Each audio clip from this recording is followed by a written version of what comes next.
Shalom, welcome to Rob on the Rock. I'm Rob Van Hoff, and for this week's Torah portion, which is Parashat Vayigash, which extends from Genesis 44 through Genesis 47, we're going to be looking at a fragment here from chapter 45 of Genesis, found in Qumran Cave 4. You can see how badly damaged the leather is here, how it's torn away in so many places, and it's flaked off much of the surface of the leather, and you can see how difficult it is to discern the ink from the leather, even in places where the writing is preserved.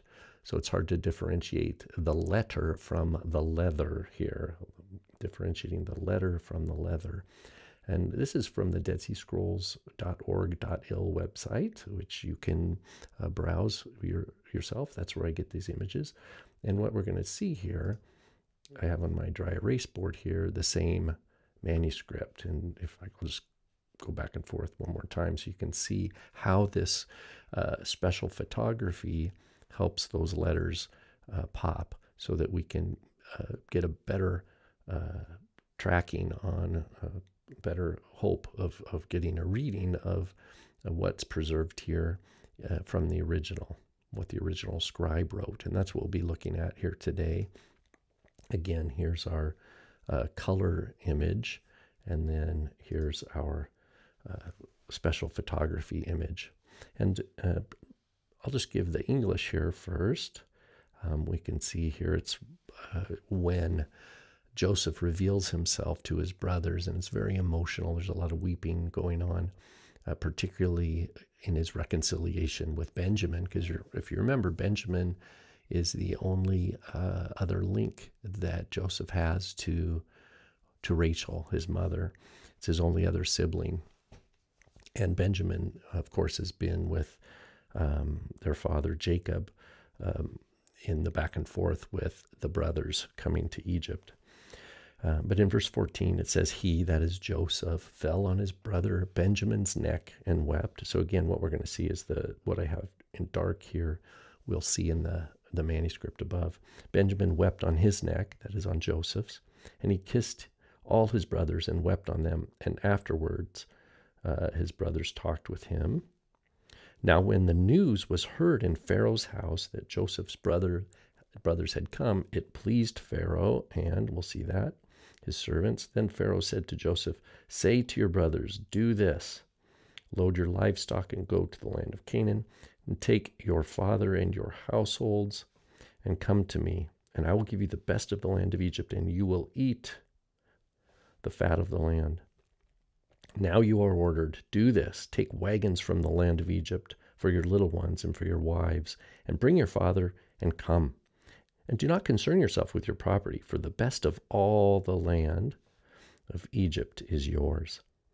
Then the sons of Israel did so, and Joseph, there we're going to see Joseph, just the word, gave them wagons according to the command of Pharaoh, and gave them provisions for the journey. I guess my readers would be necessary for me to be a better reader here and my reading glasses. But let's go here to our text now. And you notice, let's just review Benjamin's neck and wept. We're going to see, and afterward his brothers talked with him. So let's look at this. Obviously, the earliest part of the text is going to be what's highest, and that's what we see right here. And what we see, I'm going to trace it above. Hopefully you'll be able to see it. That's a tzadi. I'm going to kind of write it in the style of the scribe here.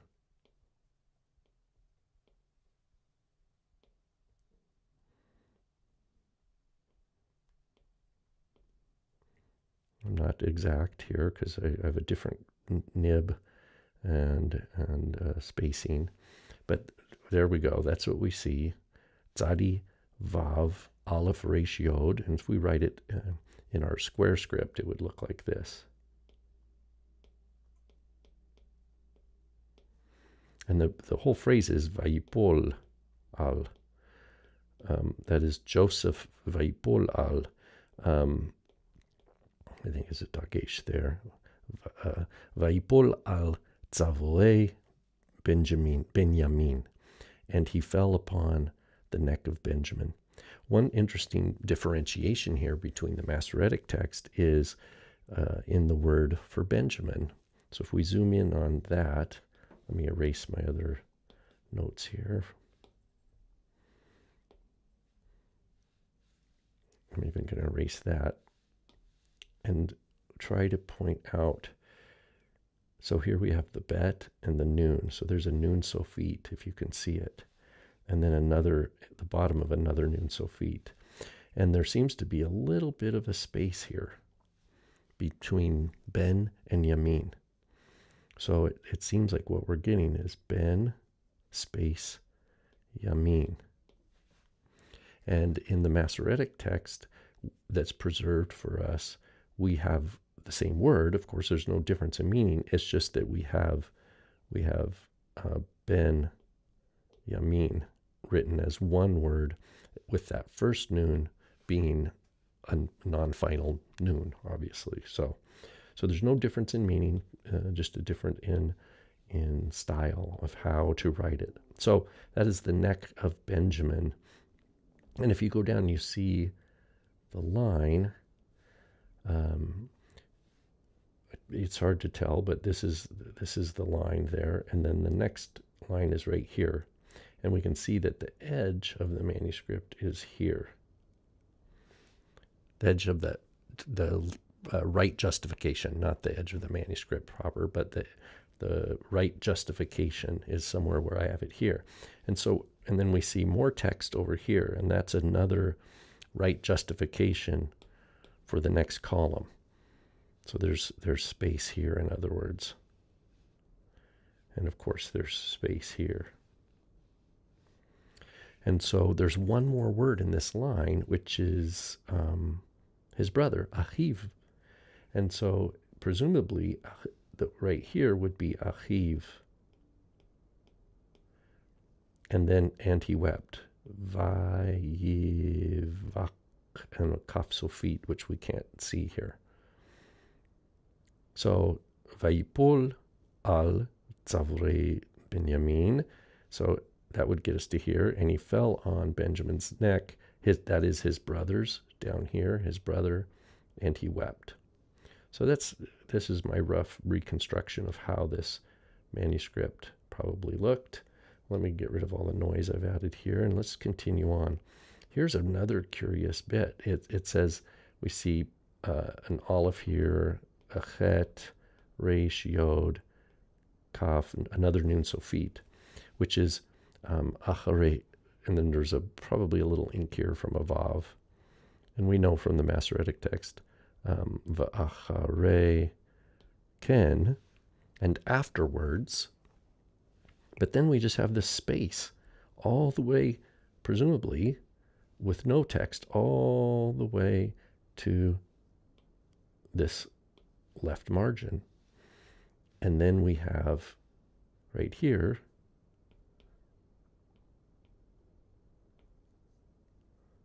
where we have and his brothers spoke with him. Here we have Echav, and then we have partial aleph, which would be ito. His brothers spoke with him. Well, in the Masoretic spacing, there is just a single space between acharei ken and then this next line. So curiously, in this manuscript, the scribe left a whole line blank and continued the sentence here. Whereas, hopefully I'm making this clear for you to understand, in the Masoretic text we would see this and it would go instantly right here. That would be the very next word without any kind of extra space. So we wondered, was he spacing it to get the right number of lines and to be able to arrive at a certain place by the end of this column? Don't know why he did it. So that's one curiosity. Here's another phrase here that we see, and we're missing, there would be a vav and a yod here, vayitav, so it's a tet and a bet, and then another bet, ayin, Yod, Nun, Ayin, and then Pei, Resh, am I doing this right? Oh yeah, that's an Ayin, and then a Hey. Some of these letters I'm not used to seeing. Vayitav be'enei paro, and it was pleasing in Pharaoh's eyes. And let's go to the next line here. We see that vertical line. That we know what that is, don't we? When we see that, that's a lamed. And from reconstruction from the Masoretic text, we know there's an aleph here. El, it's the preposition el. Another aleph. Chet, yod, kaf sofit. Look at that nice kaf sofit. I'll erase it and we'll go back. See how it comes down really nicely here. So that's what we'll do. We'll do an inventory of our sofit letters at the end. To your brothers echecha.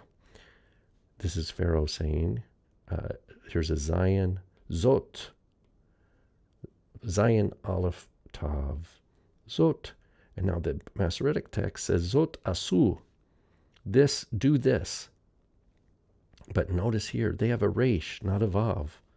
So the Masoretic text here has Ayin, Sin, Vav. Asu, do this, Zot Asu. Here it says Zot Aser, which would be something like tithe this or something. Obviously, it's a complete mistake. So you wonder if the scribe was falling asleep. Was he paying attention, etc.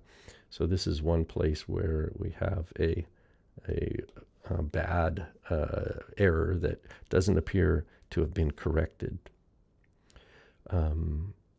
And then we have, well, let's just for orientation, let me zoom back out. And we have this phrase, take your father and your households. Your father and your household. So again, this is still Pharaoh talking. And we have et, this is our aleph here is our direct object marker. Your father, there's aleph. Now, of course, we would have a bet here and a partial yod, avichem, ket, a kaf, and then a nice, beautiful, big mem sofit. My kaf was pretty bad there. Let's fix that. The kafs and the bets can start to look really close. Remember, when that's the way we would do a block kaf, whereas a bet, remember we put that little extra ledge there, that little extra foot to help us differentiate the kaf from the bet. Ve'et, so we have a list, right? Et ve'et. It's like Bereshit, right? Bra Elohim, et hashemayim, ve'et ha'aretz. And we have a list. So et, your father, ve'et, and then batechem. So bet, tav, yod, kaf, and then most certainly, just like we had here, another nice mem sofit, which is flaked off, sadly. You will eat, right? V'achlu, see vav, aleph, kaf, nice big lamed, vav, and then there's an et there. You will eat et, the fat of the land, right? Et. So lots of ets. And then finally, just this little bit here, kol, and then this is eretz. So sadly, we don't have a tzadi sofit in this particular fragment. I think we have all the other sofit letters. And then what we see right here is Yosef.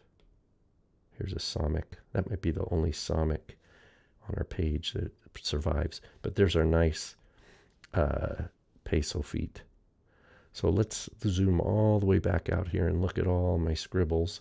I'm going to erase my scribbles and just review a couple points that we talked about here. What do we learn from this text? Well, we learned that the scribe chose to take the name Benjamin and separate it.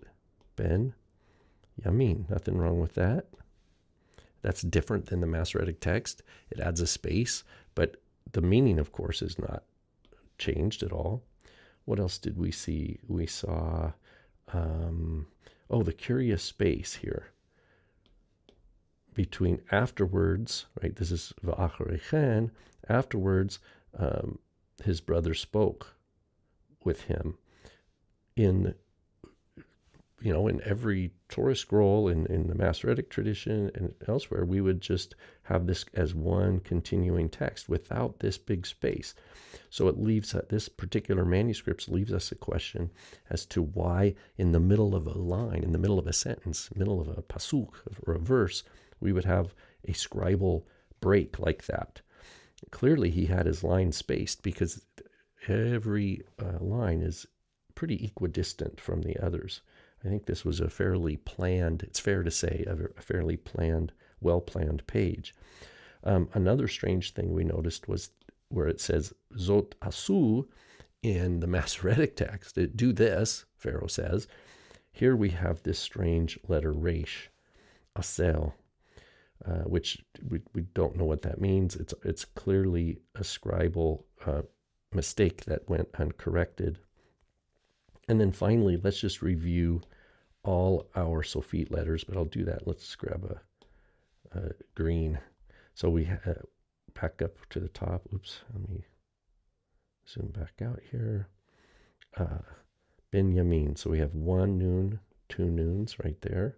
Noon Sophites that go nice and low. We have another noon Sophite, Achareken. Let's see here. To your brothers, right here, Kaf Sophite. We had, with your father, go get your father. We have nice big mem, father of Yal, right? A nice big mem Sophite. Let me make him a little better. And then we see a partial mem Sophite right here. And then finally we have Yosef. So we have a Pei Sophite. So of all the Sophite letters, go back here to a dark color, we have Mem Sophite, or Kaf is first, right? Lamed Mem Nun Samakai Pei. Kaf, there we go. We have Kaf Lamed Mem Sophite. We have a Nun Sophite. And we have a Pei Sophite. Pretty cool. So the only Sophite letter that is unattested in the surviving fragment here is the Tzadi Sophite. But we do see, I think we saw a couple of Tzadis. We saw a Tzadi with the word for neck up here. And you can see it looks kind of like this. You see him right there? So I wonder if the Tzadi Sophite that they wrote would have just been like this. It makes sense. It wouldn't be, it wouldn't be too different, I don't think. So that's my speculation. Did we have another Tzadi somewhere? I thought we did.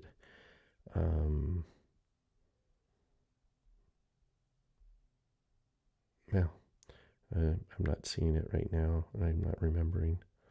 So, in any case, we at least had, right here, I think that might be one right there.